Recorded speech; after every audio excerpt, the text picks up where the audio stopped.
Hello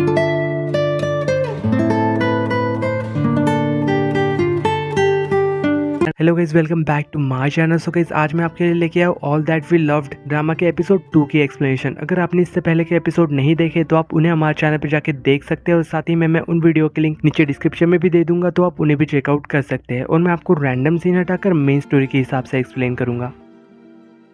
तो last episode में हमने दिखा था कि यहाँ पे सुयोंग ने ना असल में जूनियर को गले लगा लिया था, पर उसे यहाँ पे बाद में पता चलता है कि ये तो कोई और ही लड़का है। इस वजह से यहाँ पे फिर वो ना उससे माफी मांगती है और उससे कह रही थी कि मैंने गलती से तुम्हें ना कोई और ही समझ लिया था, मुझे माफ कर देना। हालांकि साथ में यहाँ पे वो उससे ये भी पूछता है कि तुम कहाँ रहती हो, क्योंकि ये तो शायद कोइंसिडेंस ही है कि हम यहाँ मिल रहे हैं। पर सुयोंग ना असल में उसे ये नहीं बताती और वो चुपचाप से वहां से चली जाती है। और जब असल में यहाँ पे ये दोनों असल में गले मिले थे ना, तो असल में वो यहाँ पे एक चीज को सोच रहा था कि अगर मैं यहाँ पे अपनी टी शर्ट जुन्ही को ना देता तो क्या ये सब अलग हो सकता था। और फिर हमें यहाँ पे सीन प्रेजेंट में 2023 में दिखाया जाता है, जहाँ पे असल में सोयोंग और वो डॉक्टर ना यहाँ पे बात कर रहे थे, जहाँ सोयोंग उस डॉक्टर को देख के कह रहे थे कि शायद मुझे यहाँ पे नहीं आना चाहिए था, क्योंकि असल में तुम तो मुझे देख के खुशी नहीं लग रहे। हालांकि वो फिर ये बात उससे पूछती भी है, पर वो डॉक्टर ना उसे कोई भी जवाब नहीं देता। सोयोंग उससे कह रहे थे कि मैंने यहाँ पे आने से पहले कई बार सोचा था कि आऊँ या नहीं, पर शायद ना मैं अपने आप को रोक ही नहीं पाई। तो डॉक्टर वो कह रहा था कि तुम यहाँ क्यों आई हो। तो स्वयं उससे कह रही थी कि मेरा ना यहाँ पे एक दोस्त रहता है, उसी से मैं मिलने आई थी। और साथ ही में यहाँ पे वो उससे पूछ भी रही थी कि क्या तुम्हारी कोई गर्लफ्रेंड है, क्या तुमने शादी कर ली अब तक। पर असल में उसके तो यहाँ पे कोई भी गर्लफ्रेंड नहीं थी और ना ही उसने शादी की थी। तो ये बात सुन के ना वो थोड़ी शॉक हो गई थी। और फिर वही हमें फिर से पास सीन में दिखाया जाता है कि जहाँ ये तीनों ही ना एक पार्क में बैठे हुए थे। तो यहाँ पे गोयुंग ना असल में शराब पीने की बात कर रहा था, लेकिन यहाँ पे ये स्टूडेंट है इसलिए उन्हें तो शराब मिलने से रही। पर फिर भी यहाँ पे सुनटैक उनसे कह रहा था कि मैं एक स्टोर को जानता हूँ जहाँ हमें मिल सकता है। हालांकि जब ये यहाँ पे वो पहुंचते हैं वहाँ, तो उन्हें वो चीज मिल तो जाती है, पर वो अचानक से तभी ना वहाँ पुलिस भी आ जाती है। तो इस वजह से ना वो फिर वहाँ से भाग जाते हैं पकड़ने के डर से। और जब असल में वो लोग वहाँ से जा रहे थे, तो रास्ते में उन लोगों को ना यहाँ पे सोयोंग भी दिखाई देती है, जो कि असल में यहाँ पे एक कैफे के अंदर काम कर रही थी। लेकिन यहाँ पे जुनी ना उसे इग्नोर करके ये सभी लोग वहाँ से चले गए थे। वही जब हमें सोयोंग को फिर से कैफे के अंदर दिखाया जाता है, जहाँ पे वो ना असल में एक घड़ी को देख रही थी और शायद ना वो कुछ करने वाली थी। तभी हमें यहाँ पे फिर से एक और लड़की को दिखाया जाता है, जो कि यहाँ पे उसी के साथ ना एक कैफे के अंदर काम करती है। और वो असल में यहाँ पे एक लड़के से पूछ रही थी कि मैंने अपनी घड़ी यहाँ पे रखी थी, क्या तुमने कहीं देखी है। और शायद ना ये घड़ी हमें पता है कि किसने ली होगी। वही जब हमें यहाँ पे योसिंग की दादी को दिखाया जाता है, जो कि यहाँ पे एक प्रोग्राम के अंदर ना अपने फूलों को बेचने आई थी।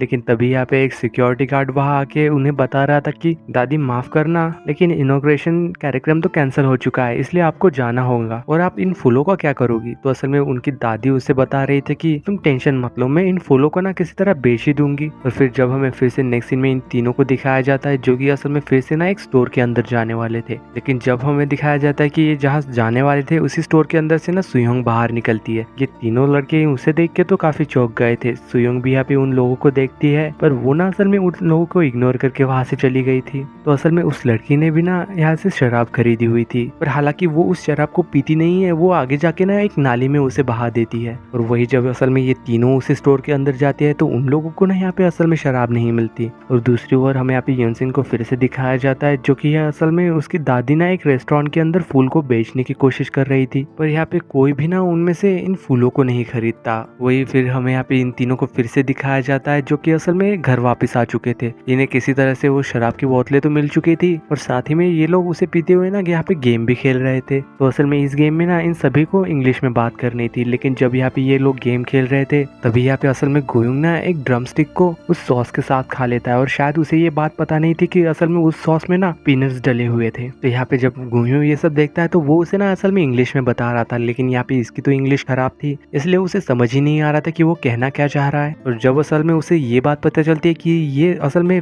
पीनट्स का सॉस बना हुआ है, इसलिए वो ना अपनी गोलियां लेने के लिए भागता है, क्योंकि शायद ना इसे पीनट से शायद एलर्जी हो सकती है। और हमें दिखाया जाता है कि इसका चेहरा भी ना यहाँ पे लाल सा हो रहा था, पर वो किसी तरह यहाँ पे अपनी दवाई लेके ना फिर ठीक हो जाता है। वही जब अगले सीन में हमें यहाँ पे स्कूल में दिखाया जाता है, जहाँ पे गोयू ना अपनी क्लास के अंदर था और वही ना सोयम भी मौजूद थी, लेकिन वो यहाँ पे एक दूसरे से बात किए बगैर ही ना यहाँ पे फिर गोयू वहाँ से जाने लगता है। पर जाते वक्त वो जैसे तैसे यहाँ पे सोयम से पूछ लेता है कि क्या तुम मेरी बास्केटबॉल ट्रेनिंग में आने वाली हो। तो सोयम उससे कह रहे थे कि नहीं, मेरे पास ट्रेनिंग सूट ही नहीं है। तो गोयू उससे कह रहा था कि मेरे पास है, तुम मेरा ले सकती हो। तो सोयोंग उससे कह रही थी कि फिर तुम क्या पहनोगे, तो गोयोंग उसे बता रहा था कि मेरे पास एक एक्स्ट्रा है, तुम इसे ले सकती हो। तो फिर इस वजह से ना वो ना उसका सूट ले लेती है और वो दोनों यहाँ पे साथ में उसी तरफ जा रहे थे। तो फिर असल में यहाँ पे जब ये लोग वहाँ पहुंच जाते हैं तो ये सभी बच्चे ना उन्हें देख के चिल्ला रहे थे, क्योंकि असल में उस लड़के ने ना उसका ट्रेनिंग सूट पहना हुआ था। तो फिर यहाँ पे बाद में टीचर गोयोंग से कह रहा था कि चलो इन सभी लोगों को ना एक शॉट लेके दिखाओ, और फिर वो यहाँ पे अपनी बास्केटबॉल का ना प्रदर्शन करता है और सब लोग को दिखा रहा था। तो फिर टीचर यहाँ पे गोयोंग से कह रहा था कि तुम ना यहाँ पे फिर दूसरों को ट्रेनिंग लेने में मदद करो। इस वजह से फिर यहाँ पे वो सभी बच्चों को सिखाने भी लग जाता है। तो यहाँ पे सबसे पहले ना वो उसके दोस्त को ही सिखा रहा था, पर वो ना यहाँ पे काफी ट्राई करने के बाद आखिरकार बास्केट में बॉल डाल ही देता है। तो ये देख के ना यहाँ पे सभी लोग खुश हो रहे थे, और फिर वो यहाँ पे सुयोंग के पास भी चला गया था और उसे भी ना यहाँ पे बास्केटबॉल खेलना सिखा रहा था। और फिर वही जब नेक्स्ट सीन में दिखाया जाता है कि जुनही ना यहाँ पे अकेला लाइब्रेरी में बैठ के कुछ पढ़ रहा था, पर फिर से ना यहाँ पे उसका सिर ना काफी ज्यादा दर्द होने लग जाता है। पर तभी हमें यहाँ दिखाया जाता है कि बाहर से वही बुलीज जा रहे थे जिन्होंने ना असल में इसे ना पहले बुली किया हुआ था। फिर जब हमें नेक्स्ट सीन में दिखाया जाता है कि वही ये बुली ना यहाँ पे उसे बहुत ज्यादा था, वो यहाँ पे उसके पेट पे लात भी मारता है और इस वजह से जुनही के मुंह से ना यहाँ खून निकलने लग जाता है। और वही दूसरी ओर हमें यहाँ पे गुनी को दिखाया जाता है जो कि असल में यहाँ पे अपने बेड में सो रहा था, लेकिन तभी यहाँ पे उसे भी ना यहाँ पे काफी ज्यादा दर्द होने लग जाता है। तो असल में यहाँ पे वो बुली ना जुनही को मार रहा था, लेकिन इसका असर ना यहाँ पे गोयोंग पे भी हो रहा था। तो इसका मतलब क्या ये दोनों एक दूसरे से जुड़े हुए हैं। और इसी सीन के साथ all that we loved episode 2 की ना एंडिंग होती है। अगर वीडियो अच्छी लगी हो तो लाइक शेयर सब्सक्राइब जरूर करना। मिलते हैं नेक्स्ट वीडियो में, तब तक के लिए बाय।